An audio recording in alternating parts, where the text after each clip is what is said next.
Chapter 7. Because Senator Amidala was still in danger, the Jedi Council instructed Obi-Wan to track down the elusive bounty hunter while Anakin escorted Padme back to Naboo.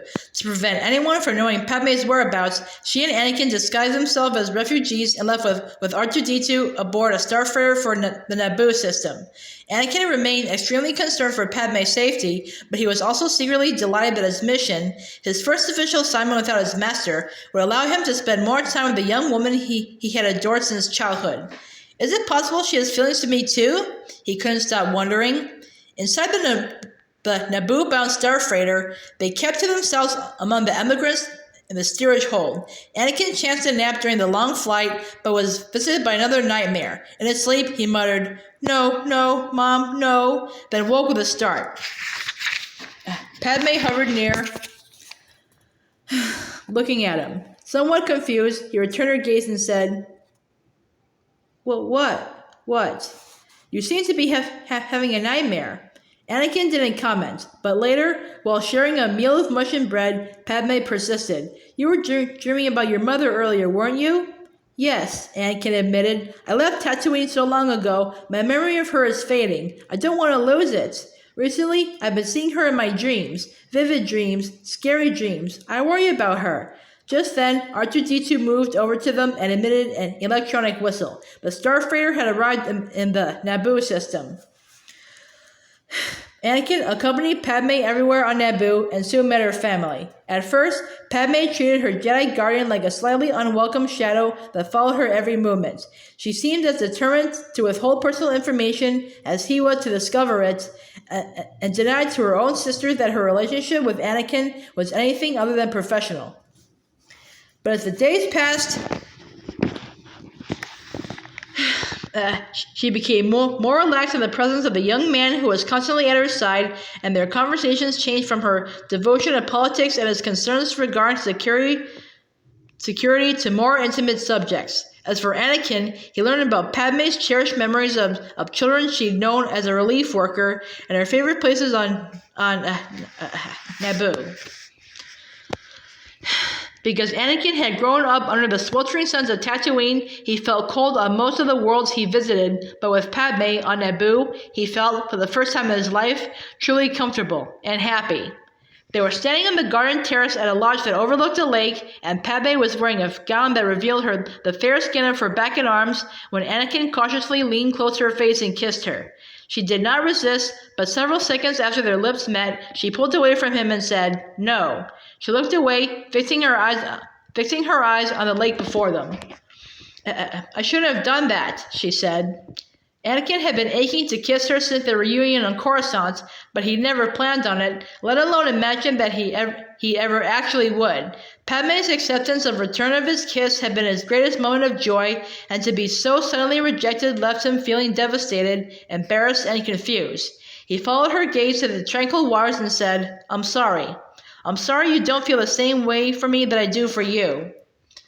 Anakin tried to pretend the kiss had never happened, but with every minute that had passed after that moment by the lake, every moment spent with Padme, he felt more tortured, as if his heart had been an open wound.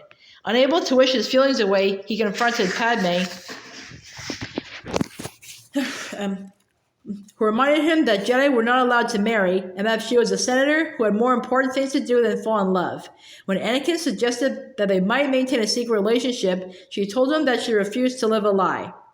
Anakin began wondering about his place in the Jedi Order. The more he thought about all the rules to follow and the time devoted to meditation and training, the more he questioned the logic of so much personal sacrifice. Is it so wrong that I care for Padme as much as I do, or that I still miss my mother and worry about her? For the first time since he became a Jedi, he found himself seriously considering the possibility of relinquishing his lightsaber, leaving the Order, and becoming a citizen of the galaxy. He tried to imagine himself in another career. He was confident that he could find work as a pilot or mechanic. But would doing that sort of work make me happy? The answer came immediately to Anakin. The only thing that would make him happy was to be with Padme. But what if I stopped being a Jedi and she still didn't see any chance of a future with me? What then? It was all too overwhelming to contemplate. While Anakin's waking moments had become emotionally painful, sleeping was even worse. One morning, he was standing on a balcony of the lodge, meditating with his eyes closed, when he sensed Padme's approach from behind. You had another nightmare last night, she said. Jedi don't have nightmares, he replied tersely. I heard you. Anakin didn't doubt that she had. The nightmare had been the worst one yet. He opened his eyes and said, I saw my mother. Turning to face Padme, he fought to keep his voice from trembling. She's suffering, Padme. I saw her as I see you now. He let out a long sigh, barely releasing the pressure that was building up within him.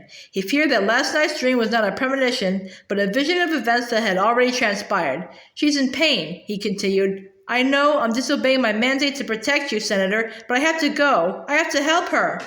I'll go with you, Padme said. I'm sorry, Anakin said. I don't have a choice. He hadn't expected the possibility that she might go with him to Tatooine. I can continue to watch her. Obi-Wan wouldn't approve, but it's not his decision. Without notifying Obi-Wan or the Jedi Council of his plans, Anakin, Padme, and R2-D2 left Naboo on a slim H-type Nubian yacht. The fragrant scents of Padme's lush, fertile homeworld were still fresh in Anakin's nostrils when he sighted the scorched, barren sand planet. Descending through the atmosphere, they flew to the Mos Espa spaceport. After landing and securing the ship in one of the deep open pits that served as landing base, Anakin hired a droid-powered rickshaw to carry him and Padme to Watto's junk shop. R2-D2 motored along behind them. Anakin wasn't sure how he'd react when he saw Watto again. Although his former master had been kinder than other slave owners, Anakin had always resented the fact that Watto refused to free his mother. Watto isn't entirely to blame, Anakin mused, wondering just how hard Qui-Gon had tried to liberate Shmi. Slavery is allowed here, and Watto is just a businessman. Soon they reached Watto's shop, where they found the old Toydarian seated out front. Not surprisingly, Watto did not recognize the tall young Jedi who stood before him, but when Anakin said he was looking for Shmi Skywalker, Watto made the connection. Annie? Watto gasped in disbelief. Little Annie? Nah. His eyes went wide, then he flapped his wings and shouted, You are Annie! It is you! You sure sprouted, huh? Watto then informed Anakin that he sold Shmi years earlier to a moisture farmer named Lars, and that he'd heard Lars had freed and married Shmi. Fortunately, Watto's records provided the location of the moisture farm, which was near a small community called Anchorhead. After returning to their starship and blasting out of the landing bay, Anakin, Padme, and R2-D2 soared high over the northern Dune Sea. It was only a matter of minutes before they touched down at the edge of the farm, which consisted of moisture-collecting evaporators spread out around a small dome structure. The dome was an entrance to an underground homestead and an adjoining courtyard that rested in an open pit. R2-D2 stayed with the ship while Anakin and Padme walked toward the dome. Once there, they were greeted by a fully plated protocol droid. Oh! Exclaimed the droid when he noticed the two humans approaching. The droid had been making a minor adjustment to a binocular treadwell droid, but now turned to face Anakin and Padme. Hello. How might I be of service? I am C-3PO? Anakin said, wondering if his mother had been responsible for putting the metal covering on the droid's body. Confused, C-3PO tilted his head slightly. Then it hit him. But Maker! Oh, Master Annie, I knew you would return. I knew it. And Miss Padme. Oh my. C-3PO led them down a flight of steps to the courtyard, where a surprised young man and woman emerged through an arched doorway. The couple wore drab desert robes that were common on the sand planets. The man was sturdily built with strong farmer's hands. C-3PO said, Master Owen, might I present two more most important visitors?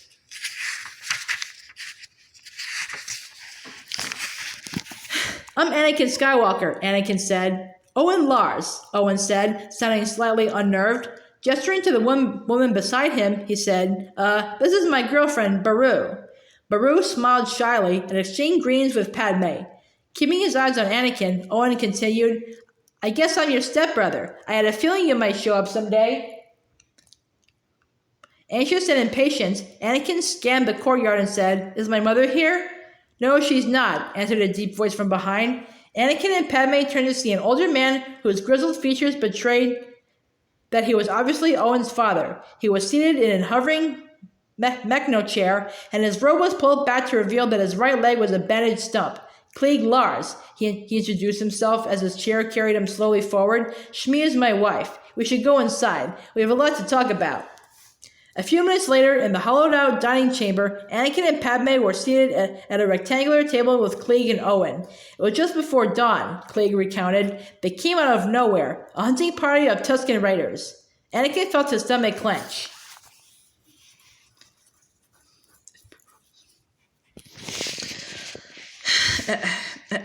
As Beru set a trail of beverages on the table, Klieg continued, Your mother had gone out early, like she always did, to pick mushrooms that grow in the evaporators. From the tracks, she was about halfway home when they took her. Those Tuskens walk like men, but they're vicious, mindless monsters. 30 of us went out after her. 4 of us came back. I'd be with them, but after I lost my leg, I just couldn't ride anymore until I healed.